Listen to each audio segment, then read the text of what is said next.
Então, boa tarde mais uma vez a todos, ao início da nossa disciplina, né? Biogeografia e Transformação da Paisagem. Sejam bem-vindos aí todos os alunos de 18, 19 e 20, né, da Geografia. Muitos ainda eu não conheço presencialmente, né? Quem sabe ano que vem, depois que acabar esse semestre em novembro, depois que chegar aí a vacinação nos jovens, mais jovens, vocês possam estar retornando à Viçosa e a gente se conhecendo, né? Quando voltar ao presencial, a gente vai ter muito trabalho, colocar aí disciplinas em dia, a grade em dia, né? As disciplinas que vocês não puderam fazer. Então, teremos muito trabalho, mas não faltará disposição. Então, vamos colocar inicialmente, né, a nossa apresentação de hoje, da parte da tarde, referente à biogeografia. Primeiro, fazendo uma reflexão de por que a biogeografia faz parte do contexto da grade curricular do curso de licenciatura e bacharelado em geografia, né? Qual é o significado, a significância e o interesse da ciência geográfica pela biogeografia? A primeira questão que eu coloco, como assim eu faço com a climatologia, né? Porque a biogeografia é um sub-ramo da ciência geográfica, mas será que hoje ela se enquadra ainda como área de interesse? O interesse diminuiu? O interesse aumentou? A biogeografia que se fazia no início do século XX é a mesma que é praticada no século XXI, no início do século XXI?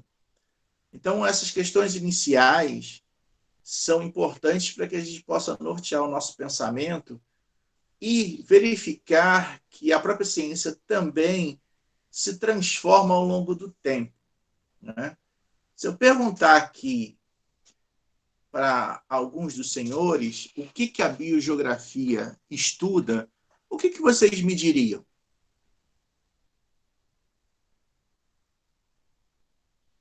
Silêncio.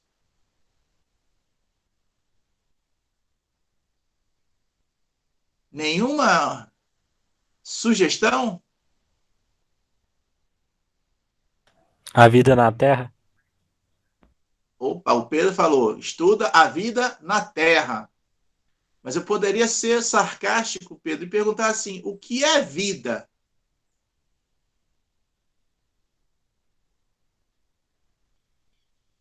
Os Alguém seres? aí? Seria os Fala, seres? Amanda. Seria os seres, a vida? Seria os seres vivos tal, Os seres vivos, na isso Terra? inclui o ser humano também? Claro. Claro. Ué, vai que não. Por isso que a pergunta. A ciência é feita de perguntas. Mesmo que elas sejam aparentemente óbvias e claras. Mas o questionamento sempre faz parte.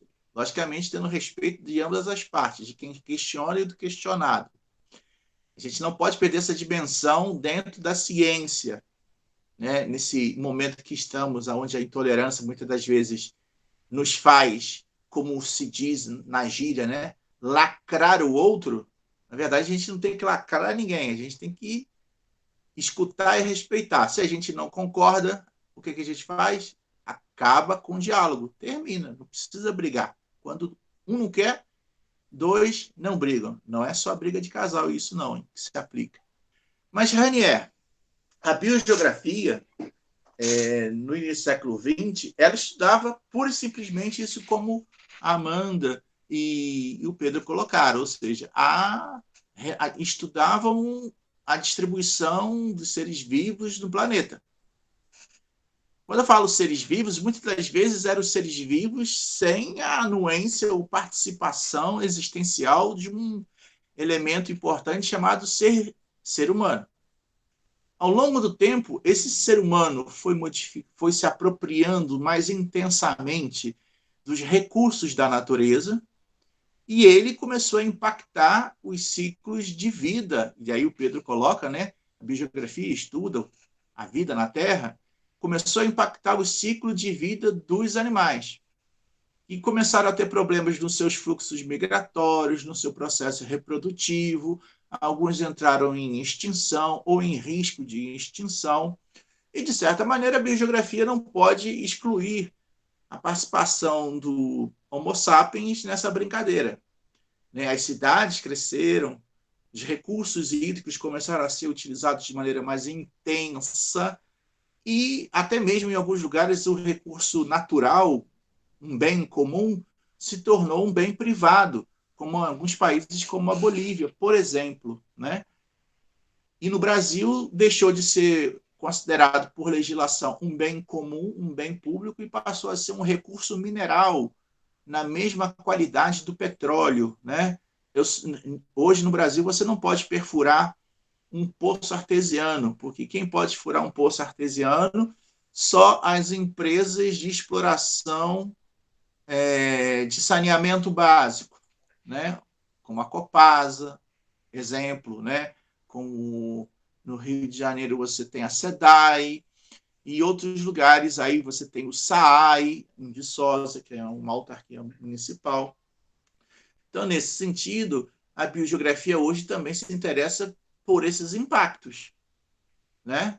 Por esse processo de transformação físico da paisagem que vai alterar os ciclos migratórios, de reprodução de todos os seres vivos.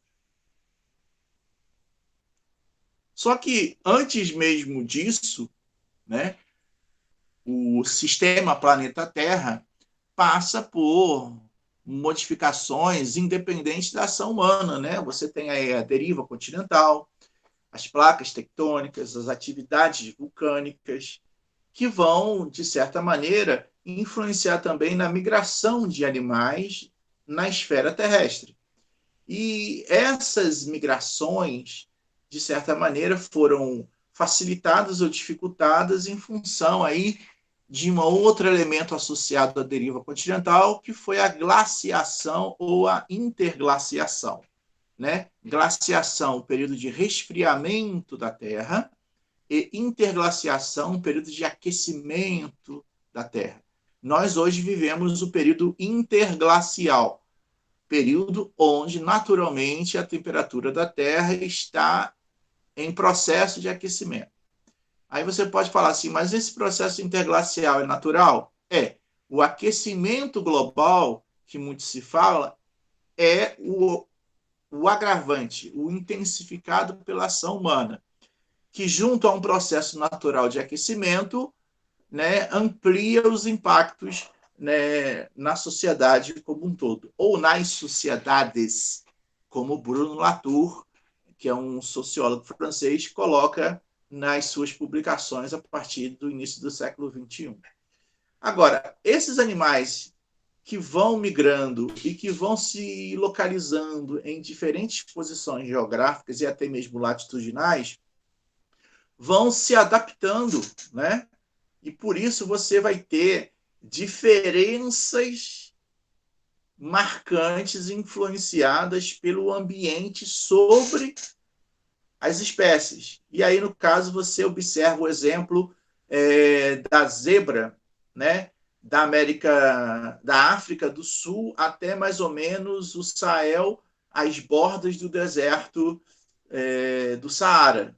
Você vai vendo uma modificação mesmo da zebra, quanto à sua postura e até mesmo quanto ao seu desenho, a espessura das linhas pretas e brancas, né? Tem até a brincadeira. A zebra é um animal branco de manchas pretas ou preto de manchas brancas, né?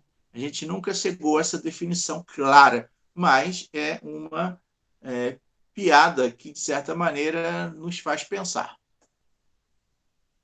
E a biogeografia, nesse novo contexto, é uma disciplina que está está na zona de interseção entre a geografia física e a geografia humana, porque a biogeografia é o estudo de um ser vivo que, por sua vez, tem uma cultura, no caso, a cultura humana, e que gera marcas sobre a paisagem. E essa marca dessa paisagem também, de certa maneira, é registrada através da combinação dos elementos naturais que também deixam as suas marcas. Então, esse espaço na qual vivemos e chamamos de geográfico, né, tem como pano de fundo uma paisagem que registra a memória não só da cultura humana, mas também das atividades geológicas do planeta Terra. E a biogeografia do início do século XIX era mais voltada a uma biogeografia, como dizem os historiadores, uma biogeografia naturalista. Né? Por que naturalista? Porque naquele momento pouco se conhecia sobre o que era a natureza. E Humboldt foi um grande estudioso do tema e cunhou, na verdade, a primeira ideia ou a primeira impressão do que é natureza. Né? Tem até um livro muito importante chamado A Invenção da Natureza, né, de Humboldt, que é uma biografia da história dele, e, de certa maneira, essa biografia mostra o seu pensamento e a sua história de vida, né, e a sua necessidade de gerar ou de criar uma compreensão para os seus pares, no caso, europeus, do que era a natureza, para a Europa, a partir da América. Então, de uma certa maneira, Humboldt imaginava que a ciência, veja bem que naquele tempo, século XIX, a ciência não era como hoje, fragmentada. Né? A última publicação dos livros de Humboldt coincide exatamente com a fragmentação da ciência. Né? Fragmentação é diferente de especialização. Né? Eu sou geógrafo, mas com especialidade em climatologia. Mas a climatologia se verticaliza tanto que ela pode se fragmentar, se separar da geografia e só ser climatologia. Né? E o mesmo se aplica à pedologia, à geologia, à geomorfologia. E com isso, você perde a visão do todo. Perdendo a visão do todo, você não tem a compreensão do todo. Esse é o problema da fragmentação. Mas, de uma certa maneira, Humboldt fez com que compreendêssemos que a natureza fosse o produto da relação entre os elementos da mesma. O clima, o relevo, o solo, a rocha, a vegetação, né? Esse conjunto articulado é que constituiria aquilo que se chamasse ou que se chama de natureza. Então, de certa medida, essa herança naturalista ela não incorpora a presença humana sobre a face da Terra. Então, a partir daí, a gente cria no nosso inconsciente imaginário, que vai sendo reproduzido ao longo dos séculos, de que a natureza é algo à parte da presença humana. Né? E não é bem assim. Nós somos também natureza e fazemos parte da natureza. Né? Ou seja, a cidade não é algo estanque à natureza, ela vive também dentro dela, só que ela modifica e se distancia da fisionomia daquilo que acreditamos ser a primeira natureza. Né? Hoje, por exemplo, se você tiver um primo que mora numa cidade grande, que nunca saiu dessa cidade, se ele for visitar Viçosa, ele vai ter a impressão de que ele está indo aonde? Em contato com a primeira natureza. Muito embora o que tenha de mata é muito pouco do que era no século XVIII. Você tem pasto. E pasto não é uma natureza modificada? Mas a associação, muitas das vezes, que uma criança de uma cidade grande tem daquilo que é e não é natureza, é aonde tem construção não é natureza e aonde tem construção não é natureza, e onde não tem, é a natureza. Ou seja, o pasto para ele passa a ser um ambiente natural. E não é um ambiente natural, é um ambiente modificado. Quem se manifestou?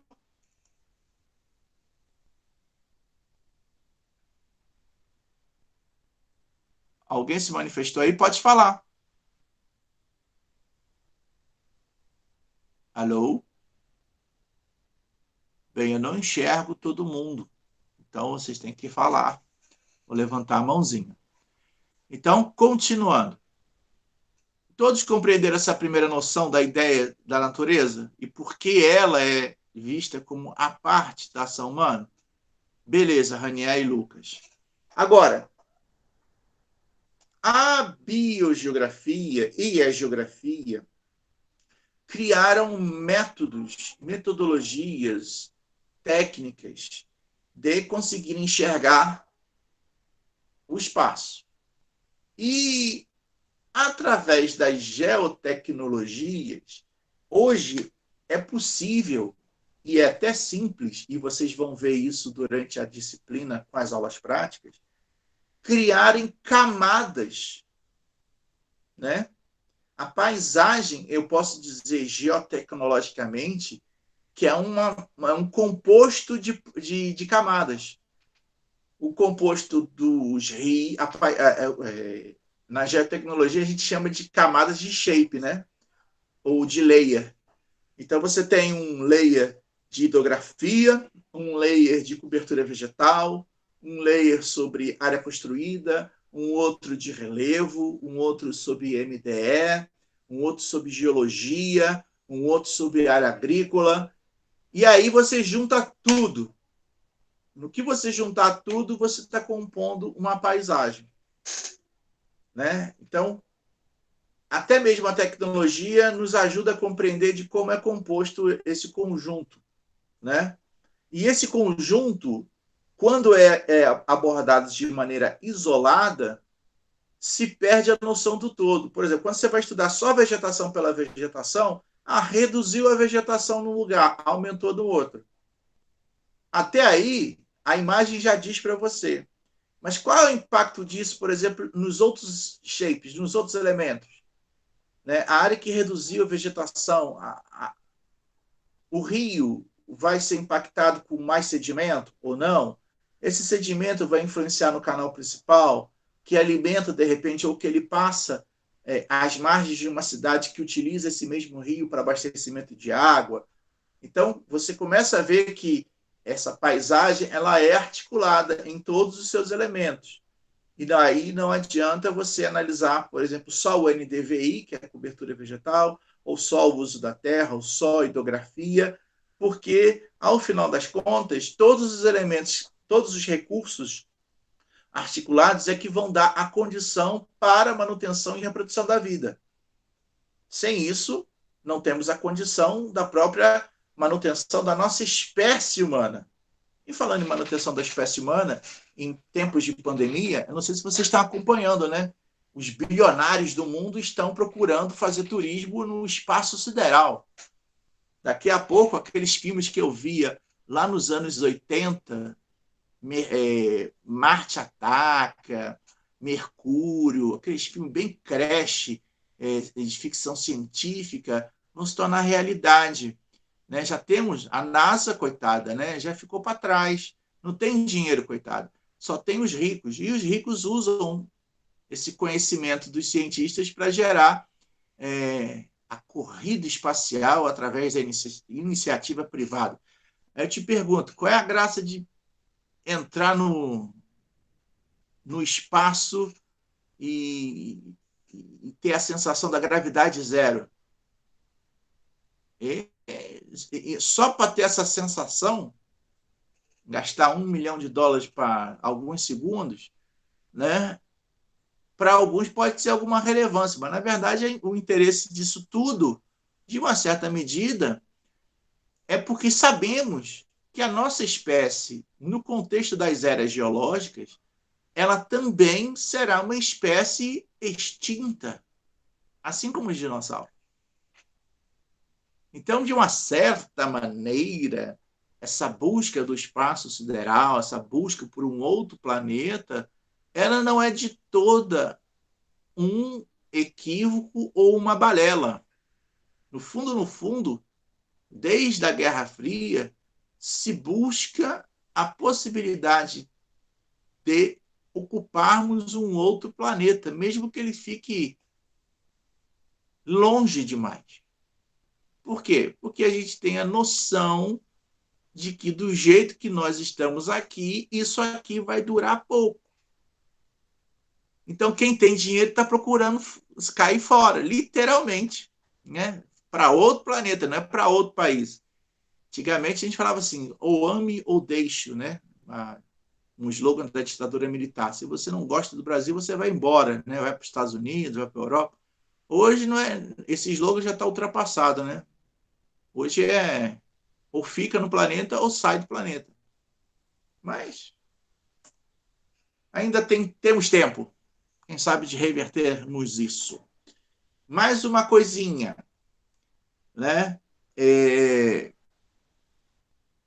Essa paisagem natural que nós estamos falando, no contexto da geografia física, ela passa a ter um método de análise que começa nos anos 60 do século XX, através de um pesquisador russo chamado Sochava, que também, assim como Humboldt, acreditava que a paisagem natural ou a natureza era uma combinação dos elementos naturais. Mas não se tinha uma concepção teórica, um método de análise. Sochava, na verdade, cria esse método, que se chama geossistema, né? Como você está vendo na figura do lado esquerdo. E do lado direito, do meu lado direito, você está vendo uma figura que representa uma outra coisa que é parecida a um geossistema, mas não é um geossistema, que é o ecossistema. Vocês já ouviram falar em ecossistema? Nunca ouviram, gente? Sim. E a geografia, por conta, logicamente, de alguns equívocos, utiliza o conceito de ecossistema de uma maneira indiscriminada. Aí eu pergunto, será que o conceito de ecossistema é adequado para a ciência geográfica? O que se trata de um ecossistema? O que é um ecossistema? No que se baseia o ecossistema? Eu vou dar 3 exemplos. Uma gota de água, uma bromélia ou uma floresta amazônica são os 3 exemplos todos ecossistemas? Sim. Mas na geografia isso não causa um problema? Porque qualquer conceito geográfico ele é trabalhado à luz de um conceito que é muito desprezado, que as pessoas associam à cartografia, mas não é só da cartografia, é de toda a geografia, que é o conceito de escala geográfica. Uma gota de água, uma bromélia e uma floresta são elementos incomparáveis no contexto da ideia de um geossistema. Porque o conceito de geossistema, assim como o conceito de região, espaço, lugar, território, guardam em si a dimensão da escala do fenômeno, da escala geográfica do fenômeno. Enquanto o ecossistema se preocupa, se pauta, se baseia na ideia do ciclo de vida do organismo, independente da sua escala. Por que uma gota de água é um ecossistema? para que um ecossistema ele tem que ter a condição de um organismo possa se alimentar e possa se reproduzir. Numa gota de água, um micro-organismo, para ele, é o suficiente aquele ambiente. Numa bromélia, a mesma coisa. Um girino. Ele tem lá a sua fonte de alimentação, a sua fonte de reprodução e a sua existência mantidas por uma bromélia. E todo o ecossistema se forma em volta dela. O mesmo se aplica para uma floresta amazônica, que não vai ter o ciclo de vida de uma espécie, mas de várias espécies. Então, na biologia, o ecossistema ele pode, não existe esse problema dessa dimensão escalar, porque ele trata, no fundo, sobre o ciclo reprodutivo da vida de indivíduos, de espécies, independente do tamanho da área ou do fenômeno. Só que isso na geografia a gente traz para a geografia vários problemas. Então, por isso, geossistema e ecossistema são coisas distintas. Embora bebam da mesma ideia original da Teoria Geral dos Sistemas de Bertalanffy, de 1930, que diz que um sistema ele é composto da interconexão de elementos. Porém, a conexão de elementos, né, o arranjo sendo diferente, você pode ter um ecossistema diferente ou um geossistema diferente. Muito bom. Perguntas até então? Dúvidas? Não? Muito bom. Agora vamos falar de um outro conceito. Já falamos de geossistema, já falamos de ecossistema, né? Falamos que a biogeografia, de certa maneira, se preocupa com a distribuição dos organismos vivos. Mas vamos pensar como a história evolutiva da Terra contribuiu para a formação de novas espécies, né?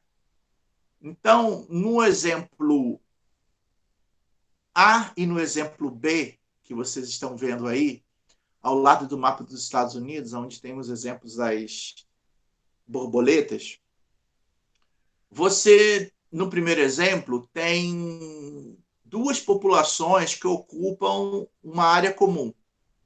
No caso da letra A, essa população ela sofre um processo de divisão por um isolamento geográfico. Surgiu um oceano, soergueu uma cordilheira, criou-se uma depressão. Então, essa população foi dividida.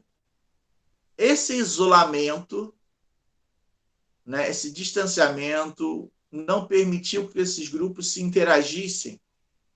E essas populações não se interagindo começam a apresentar um processo de mutação e de seleção natural, ou seja, os indivíduos mais adaptados aos novos ambientes que se surgiram. E esses indivíduos que se adequam a essa nova condição ambiental, né, podem vir a gerar uma nova espécie. Aí, a mesma montanha ou o mesmo oceano que soergueu ou surgiu, ele pode desaparecer. Exemplo, vou dar um exemplo prático. O Estreito de Bering, que liga a Europa, que liga a América à Ásia. Hoje, o Estreito de Bering ele não tem ligação, porque como estamos no período interglacial, o gelo derreteu, então o istmo de Bering desapareceu, descongelou. Se imaginarmos que a história geológica ela é cíclica, porque no passado existia essa ponte, né? Vamos pensar que hoje não existe, né? Então a população da Ásia não se comunica com a população da Sibéria. Mas daqui a 200 mil anos, essa ponte pode ser recomposta. Então, os ursos polares que ficavam na América podem migrar de novo para a Ásia. Confere?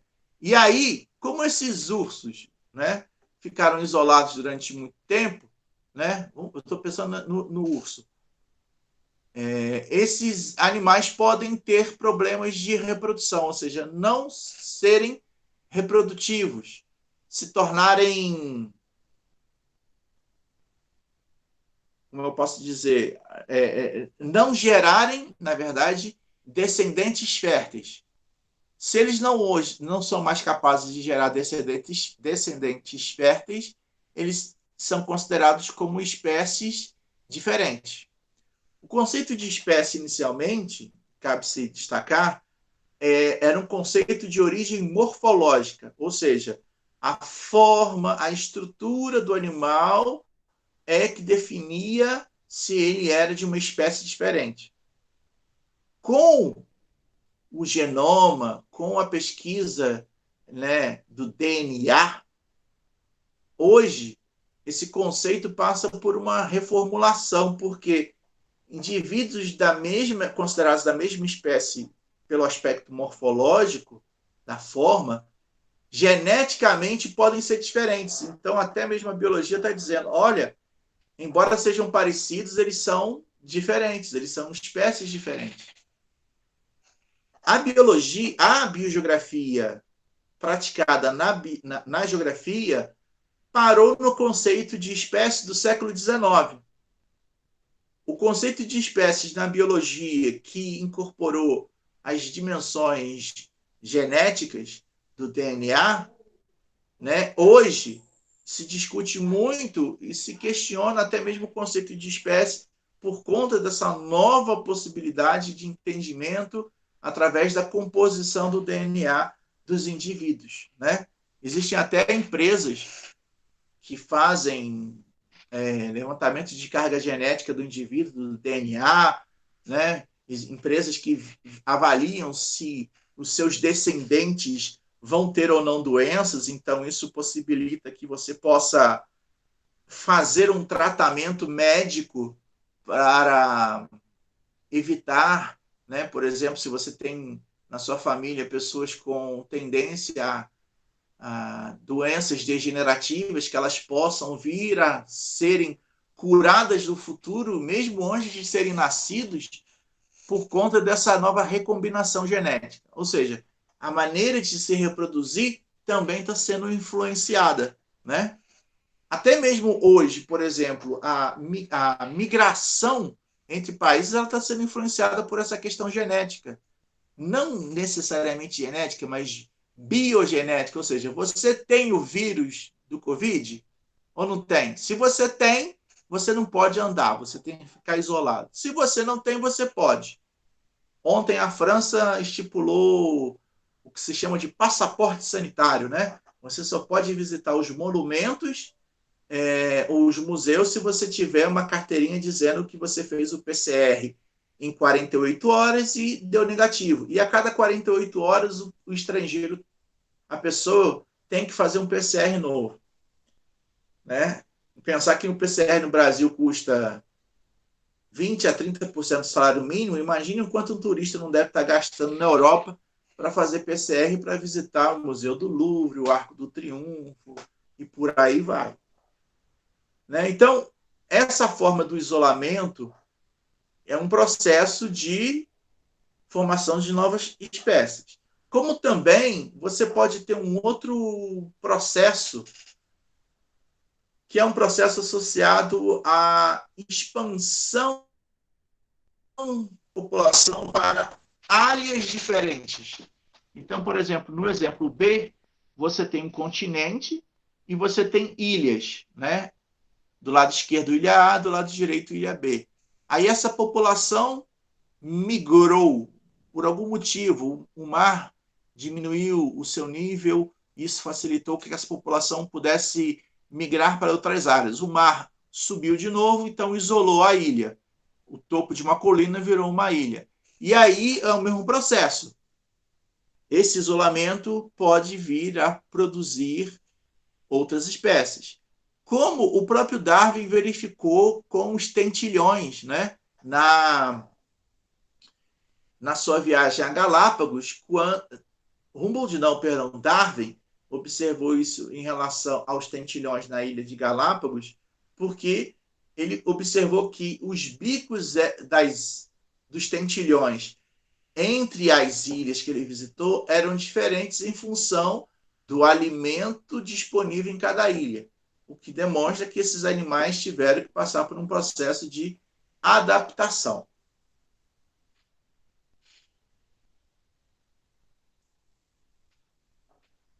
Então, essa primeira parte dessa biogeografia que a gente fala é uma biogeografia tradicional, uma biogeografia que tem uma tradição naturalista, né?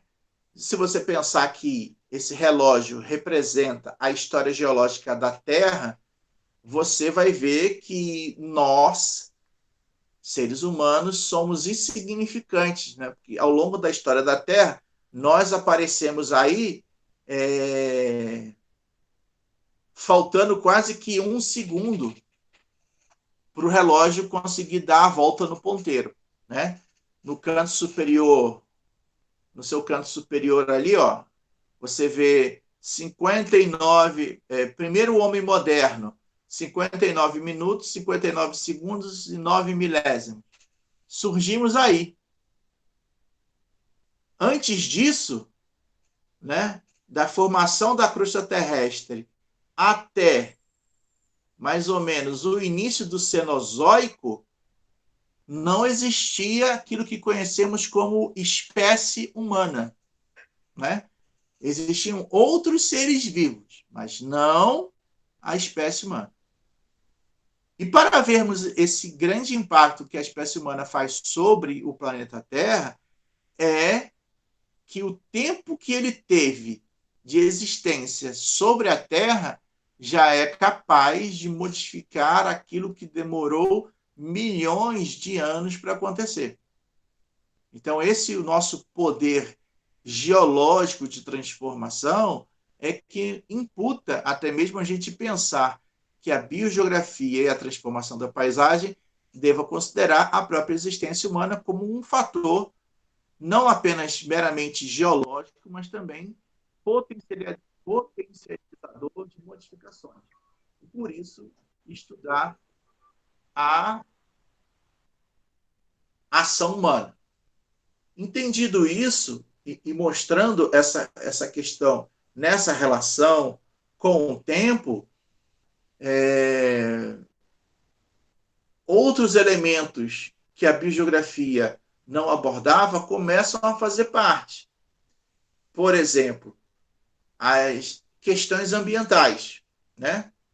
Se antes a gente estudava o quadro natural através da biogeografia, hoje a gente começa a verificar e analisar dentro do contexto da ciência biogeográfica a ação humana e os impactos sobre esse quadro natural, né?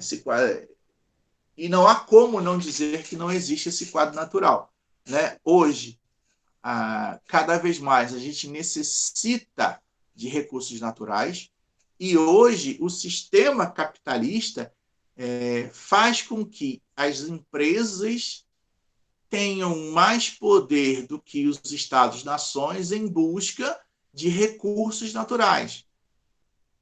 Recursos naturais estes como a água, que no Brasil hoje ainda não é um problema, né? Ainda, mas em alguns países como a Bolívia é um problema. Hoje, todo mundo quer um celular. Para ter um celular, você tem que ter uma bateria que dure muito. E a bateria do celular é feita por lítio. Aonde você explora o lítio? Você explora o lítio nos desertos ou nos salares, né, da Argentina, do Chile, da Bolívia, que são os desertos de sal, né?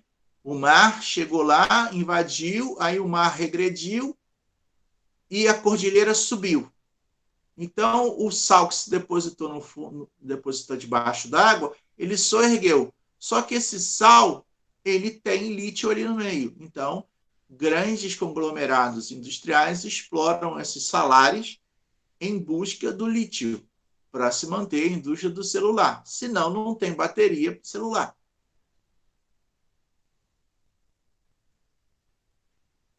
No Brasil, eu falei que não tem problema de água em quantidade, né? O nosso problema é a qualidade. Na Bolívia, o problema, além da qualidade, é a quantidade, porque os poços são privatizados. Né? Então, senhores, a nossa paisagem ao longo das eras geológicas, como aí está no desenho representando o continente africano, tem aquilo que se chama de sístoles e diástoles, né? Momentos da glaciação, momentos da interglaciação. Na glaciação, você tem um período seco, na interglaciação, um período chuvoso. E o terceiro quadro é o período atual. Observe como quase que didaticamente se inverte, né, a distribuição da cobertura vegetal. A cobertura vegetal é o resultado final da combinação entre os elementos. Clima, solo, relevo, né, morfologia. Tudo isso combinado vai gerar um aspecto visual dessa paisagem, que a gente chama de vegetação. E aí vocês observam, no interglacial, você tem as savanas, né, ocupando o entorno dos desertos, e você tem as savanas também rodeando as florestas. E, por sua vez, no glacial, você tem já, né, um deserto extremo. No interglacial, você já tem uma floresta caducifólia, e hoje você volta a ter um deserto. Né? Então, essa paisagem que parece que ela não muda, né? Ela muda, mas numa outra escala, e é importante falar da escala de tempo. Né? A escala do fenômeno vegetação muda ao longo da escala do tempo. E isso se faz pensar na distribuição desses parâmetros sem a condição humana. Com a condição humana, isso é interferido, isso é modificado. Né? Por exemplo, no Sahel, que fica às margens dos desertos do Saara, você tem uma população nômade que vive também de práticas pastoris. Né? Essas práticas pastoris consomem a vegetação herbácea e arbórea, arbustiva, perdão, arbórea não, arbustiva e herbácea, por conta dos rebanhos. E isso, por sua vez, facilita o processo erosivo eólico, que vai ampliando o campo de dunas. E aí o deserto vai se expandindo. Como se faz isso para reverter? Já existem políticas públicas nesses países que estão contidos nesses territórios naturais de replantio para evitar a expansão do deserto. E esse replantio, logicamente, professor, mas é uma região que chove pouco, mas os seus lençóis freáticos têm água. Né? Lembrando que o que é um oásis? É o afloramento do lençol freático na superfície. Isso que são os oásis no deserto. Essas práticas e essas técnicas de bombeamento de água associado ao replantio vem produzindo a redução da expansão do deserto do Saara, por exemplo, em direção ao Sahel, onde tem essas populações nômades. E no caso da África, as populações nômades sempre conviveram com os ritmos ou os ciclos da natureza, né? O período de chuvas, o período de secas, né? Eles até não entendem, por exemplo, quando a gente fala que o clima está mudando, porque, na verdade, a concepção de clima deles é diferente da nossa, porque o clima é parte da natureza, e eles se consideram natureza. Então, não existe a palavra clima e natureza para eles. Existem existe o ser humano que convive com aquela paisagem, onde tudo está combinado. Então, se alguma coisa se modifica, ele se adapta. Ele não briga para a coisa não mudar. Hoje, nós, homens ocidentais, ditos modernos ou pós-modernos, estamos brigando com o clima que está mudando por nossa causa. Porque a gente não quer que ele mude, porque se ele muda, a gente tem que mudar, mas a gente não quer mudar. E aí fica um jogo de gato e rato. Né? Então, hoje, essa questão de falar das mudanças climáticas, né? Hoje eu diria que ela já saiu da esfera científica. Ela já está na esfera política há muito tempo. As políticas ambientais internacionais, muitas delas são pautadas no discurso das mudanças climáticas. Né? E, de certa maneira, essas populações tradicionais que sempre se adaptaram a essas mudanças do ambiente, muito hoje ensinam essas populações de áreas vulneráveis, muitas delas na cidade, a terem um olhar diferenciado sobre o mesmo problema. Agora, essa divisão dos continentes também, de certa maneira, gerou uma divisão, né, em regiões paisagísticas com características de fauna e flora. A biologia evolutiva, através da evolução, né, do evolucionismo darwinista, produziu aquilo que se chama de um conceito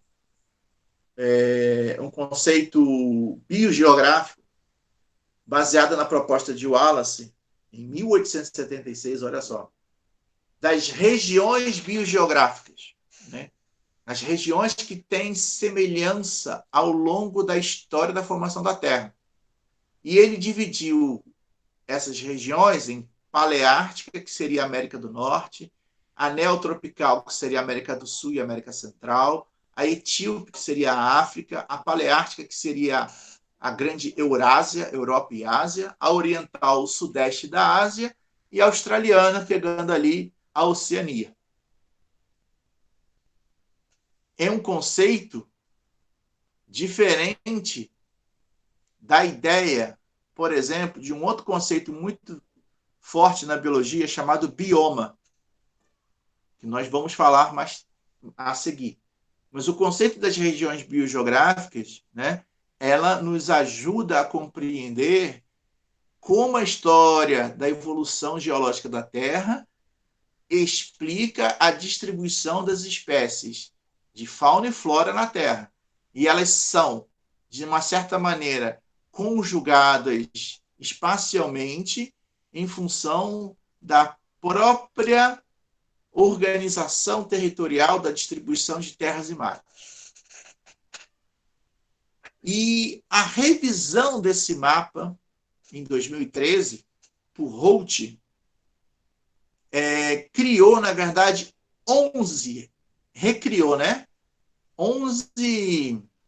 unidades. Se antes nós tínhamos quantas? 1, 2, 3, 4, 5, 6. Passou para 11. Quais surgiram?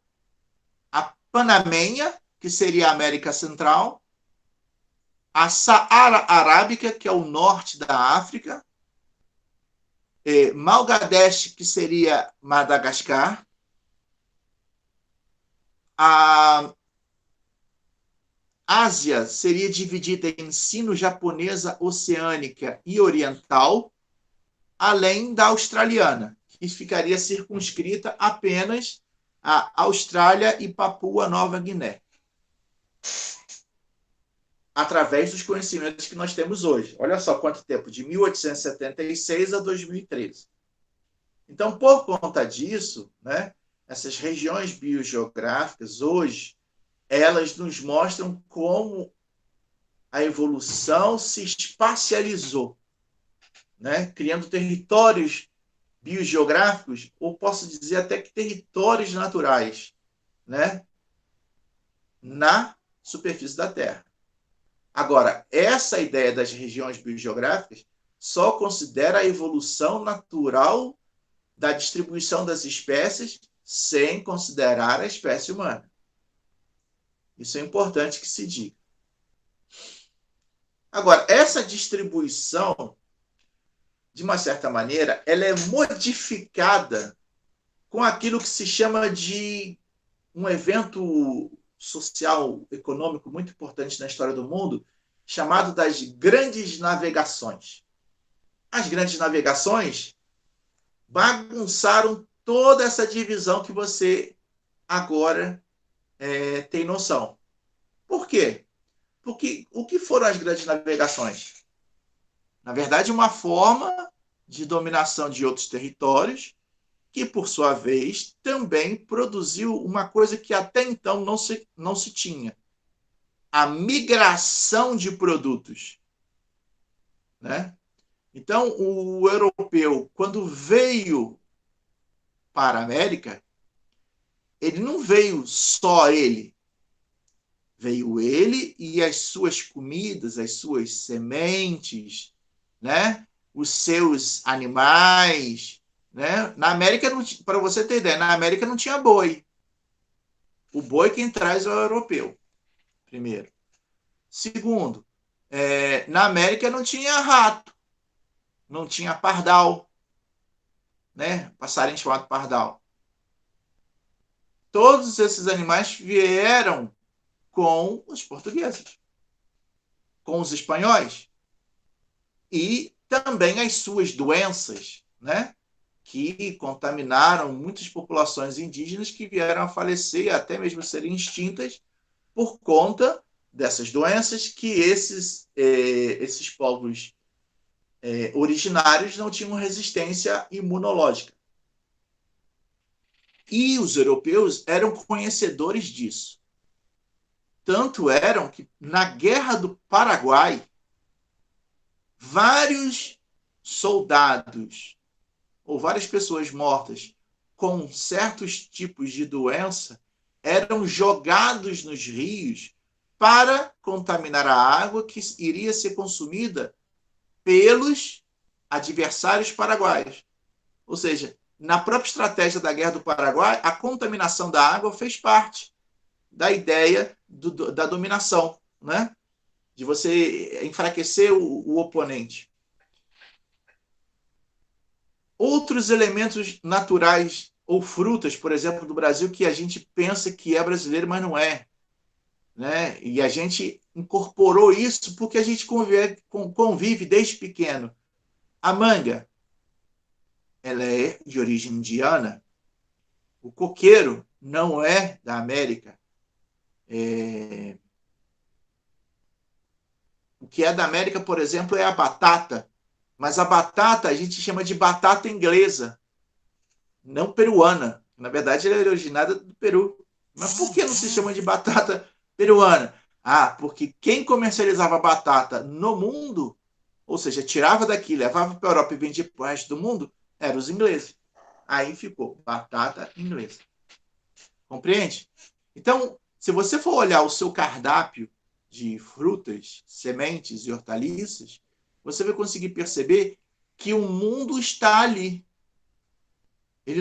As frutas, os legumes, as verduras não são originárias do seu continente. Muitas delas vieram de fora. Né? E isso mostra como essa recombinação genética, né, de uma certa maneira, favorece a biodiversidade, mas também é um voto contra a biodiversidade. Por quê? Eu vou falar do milho. Quando eu falo de milho com vocês imaginam qual a cor do milho?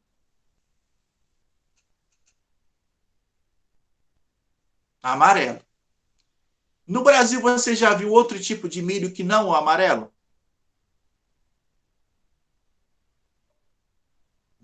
Isabela disse que não. Pois bem, o milho amarelo já é produto de uma seleção comercial do grão-milho. Porque se você for nos povos andinos, você vai encontrar numa feira pelo menos 50 tipos de milhos diferentes, com várias cores, desde o milho verde, do milho vermelho, do milho branco, do milho colorido, com várias combinações, que eles chamam de milho crioulo, que são milhos originários ou que têm um cultivo de mais de 500 anos.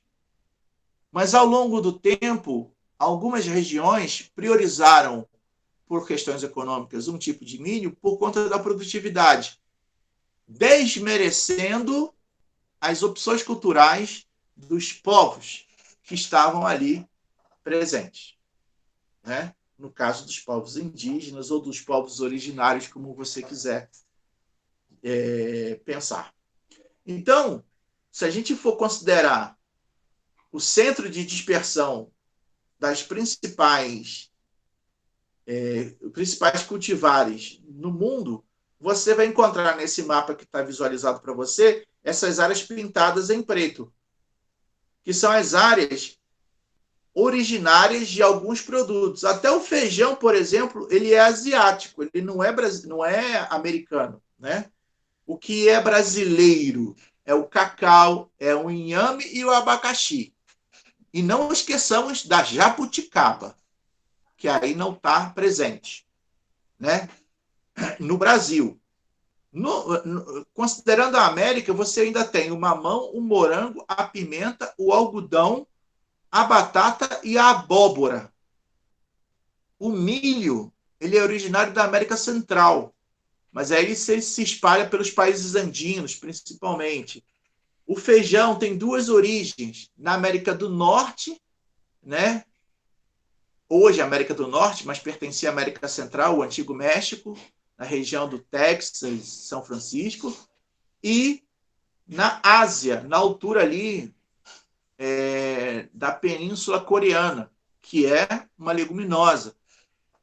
Todos os outros produtos. O café que a gente consome tanto não é do Brasil, não é da América, é da África, da região da Etiópia, mas se adaptou muito bem aqui, porque também é uma região tropical, e isso fez com que algumas paisagens, como o território da Serra do Brigadeiro, se transformassem numa grande produtora de café, né? Minas Gerais é o grande produtor de café da América Latina. Então, nesse sentido, você vê como a ação humana modificou a distribuição dessas espécies alimentícias, né? Muito importante. E, além das espécies alimentícias, você tem a questão da fauna, né? Que também ela é importante nesse sentido, mas que a gente vai continuar no nosso próximo encontro, porque estamos ao findar desse nosso primeiro encontro aqui.